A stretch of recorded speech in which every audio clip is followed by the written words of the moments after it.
काशी में प्रताप मुकुट नाम का राजा राज्य करता था। उसके ब्रज मुकुट नाम का एक बेटा था। एक दिन राजकुमार दीवान के लड़के को साथ लेकर शिकार खेलने जंगल गया। घूमते घूमते उसे तालाब मिला। उसके पानी में कमल खिले थे और हंस किलोर कर रहे थे। किनारे पर घने पेड़ थे जिन पर पक्षी चहचहा रहे थे। दोनों मित्र वहां रुक गए और तालाब के पानी में हाथ मुंह धोकर ऊपर महादेव के मंदिर पर गए। घोड़ों को उन्होंने मंदिर के बाहर बांध दिया। वो मंदिर में दर्शन करके बाहर आए तो देखते क्या है कि तालाब के किनारे राजकुमारी अपनी सहेलियों के साथ स्नान करने आई हैं। दीवान का लड़का तो वहीं एक पेड़ के नीचे बैठा रहा, पर राजकुमार से रहा ना गया। वह आगे बढ़ गया। राजकुमारी ने उसकी ओर देखा तो वह उस पर मोहित हो गया। राजकुमारी भी उसकी तरफ देखती रही।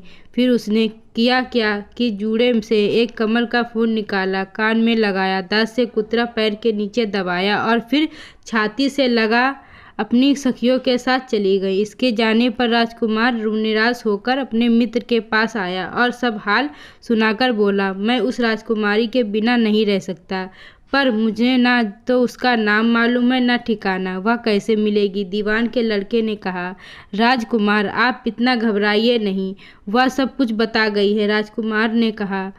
कैसे? वह बोला। उसने कमल का फूल सिर से उतार कर कानों में लगाया तो उसने बताया कि मैं कर्नाटक की रहने वाली हूँ। दांत से कुतरा तो इसका मतलब था कि वे दंतबाट राजा की बेटी हूँ। पाँव से दबाने का अर्थ था कि मेरा नाम पद्मावती है। और छाती से लगाकर उसने बताया कि तुम मेरे दिल में बस गए हो। इतना सुनना था कि राजकुमार खुशी से फूल उठा। बोला, अब मुझे कर्नाटक देश में ले चलो। दोनों मित्र वहां से चल दिए।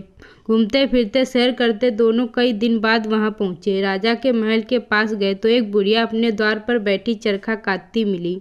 उसके पास जाकर दोनों घोड़ों से उतर पड़े और बोले, माई हम सौदागर हैं, हमारा सामान पीछे आ रहा है, हमें रहने को थोड़ी जगह दे दो। दोनों वहीं ठहर गए। दीवान के बेटे ने उससे पूछा, माई तुम क्या करती हो? तुम्हारे घर में कौन कौन है? तुम्हारी गुजर कैसे होती है? बुढ़िया ने जवाब दिया, बेटा मेरा एक बेटा है जो राजा की चाकरी में है। मैं राजा की बेटी पद्मावती की धाई थी। बूढ़ी हो जाने से अब घर में रहती हूँ। राजा खाने पीने को दे देता है। दिन में एक बार राजकुमारी को देखने महल जाती हूँ। राजकुमार ने बुढ़िया को कुछ धन दिया और कहा, माई कल तुम वहां जाओ तो राजकुमारी से कह देना कि शेर सुदी पंचमी को तुम्हें तालाब पर जो राजकुमार मिला था वह आ गया है। अगले दिन जब बुढ़िया राजमहल गई तो उसने राजकुमार का संदेशा उसे दिया। सुनते ही राजकुमारी ने गुस्सा होकर हाथों में चंदन लगाकर उसके गाल पर तमाचा मारा और कहा, मेरे घर से निकल जा। बुढ़िया ने घर जाकर सब हाल राजकुमार को कह सुनाया। राजकुमार हक्का बक्का रह गया। तब उसके मित्र ने कहा, राजकुमार आप घबराइए नहीं, उसकी बातों को समझें। उसने देसों उंगलियां सफ़ेद चंदन में मारी। इससे उसका मतलब यह है कि अभी 10 रोज चांदनी के हैं।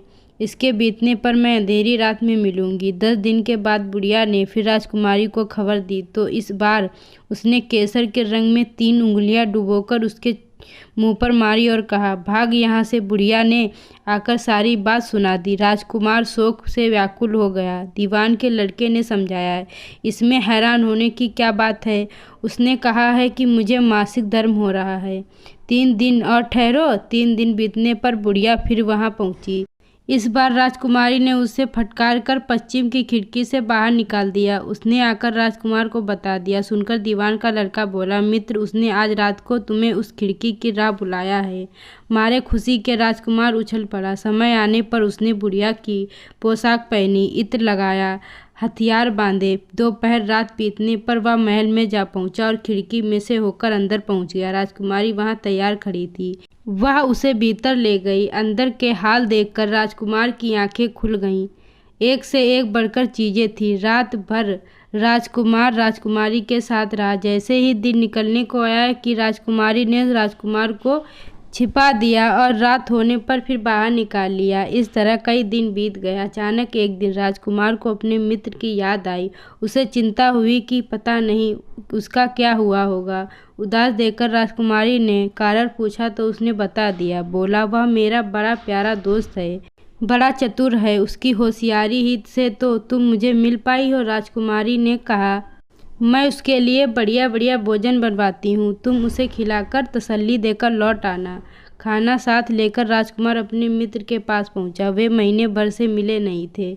राजकुमार ने मिलने पर सारा हाल सुनाकर कहा कि राजकुमारी को मैंने तुम्हारी चतुराई की सारी बातें बता दी हैं, तभी तो उसने यह भोजन बनाकर भेजा है। दीवान का लड़का सोच में पड़ गया। उसने कहा, यह तुमने अच्छा नहीं किया। राजकुमारी समझ गई कि जब तक मैं हूँ वह तुम्हें अपने बस में नहीं रख सकती, इसीलिए उसने इस खाने में जहर मिलाकर भेजा है। यह कहकर दीवान के लड़के ने थाली में से एक लड्डू उठाकर कुत्ते के आगे डाल दिया। खाते ही कुत्ता मर गया। राजकुमार को बड़ा बुरा लगा। उसने कहा, ऐसी स्त्री से भगवान बचाए, मैं अब उसके पास नहीं जाऊंगा। दीवान का बेटा बोला, नहीं, अब ऐसा उपाय करना चाहिए जिससे हम उसे घर ले जा सकें। आज रात को तुम वहां जाओ। जब राजकुमारी सो जाए तो उसकी बाईं जांघ पर त्रिशूल का निशान बनाकर उसके गहने लेकर चले आना। राजकुमार ने ऐसा ही किया। उसके आने पर दीवान का बेटा उसे साथ ले योगी भेष बनाकर मरघट में जा बैठा और राजकुमार से कहा कि तुम ये गहने लेकर बाजार में बेच आओ। कोई पकड़े तो कह देना कि मेरे गुरु के पास चलो और उसे यहाँ ले आना। राजकुमार गहने लेकर शहर गया और महल के पास एक सुनार को उसे दिखाया। देखते ही सुनार ने उसे पहचान लिया और कोतवाल के पास ले गया। कोतवाल ने पूछा तो उसने कह दिया, ये मेरे गुरु ने मुझे दिए हैं। गुरु को भी पकड़वा लिया गया। सब राजा के सामने पहुंचे। राजा ने पूछा, योगी महाराज, ये गहने आपको कहाँ से मिले? योगी बने दीवान के बेटे ने कहा, महाराज, मैं मसान में काली चौदस को डाकिनी मंत्र सिद्ध कर रहा था कि डाकनी आई। मैंने उसके गहने उतार लिए और उसकी बाईं जांघ में त्रिशूल का निशान बना दिया। इतना सुनकर राजा महल में गया और उसने रानी से कहा कि पद्मावती की बाईं जांघ पर देखो कि त्रिशूल का निशान तो नहीं है। रानी देखा तो था। राजा को बड़ा दुख हुआ। बाहर आकर वह योगी को एक ओर ले जाकर बोला, महाराज, धर्मशास्त्र में खोटी स्त्रियों के लिए क्या दंड है? योगी ने जवाब दिया, राजन, ब्राह्मण, गऊ, स्त्री, लड़का और अपने आश्रय में रहने वाले से कोई खोटा काम हो जाए तो उसे देश निकाला दे देना चाहिए। यह सुनकर राजा ने पद्मावती को डोली में बिठाकर जंगल में छुड़वा दिया। राजकुमार और दीवान का लड़का तो ताक में बैठे ही थे। राजकुमारी को अकेले पाकर साथ ले गए, अपने नगर लौट आए और आनंद से रहने लगे। इतनी बात सुनकर बैताल बोला, राजन, यह बताओ कि पाप किसको लगा है? राजा ने कहा, पाप तो राजा को लगा। दीवान के बेटे ने अपने स्वामी का काम किया, राजा का कहना माना और राजकुमार ने अपना मनोरथ सिद्ध किया। राजा ने पाप किया जो बिना विचारे उसे देश निकाला दे दिया। राजा का इतना कहना था कि बैताल फिर उसी पेड़ पर जा लटका। राजा वापस गया और बैताल को लेकर चल दिया। बैताल बोला, राजन सुनो, एक कहानी और सुनाता हूँ। दोस्तों, आप लोगों को यह कहानी अच्छी लगी हो तो वीडियो को लाइक करें और चैनल को सब्सक्राइब करना ना भूलें।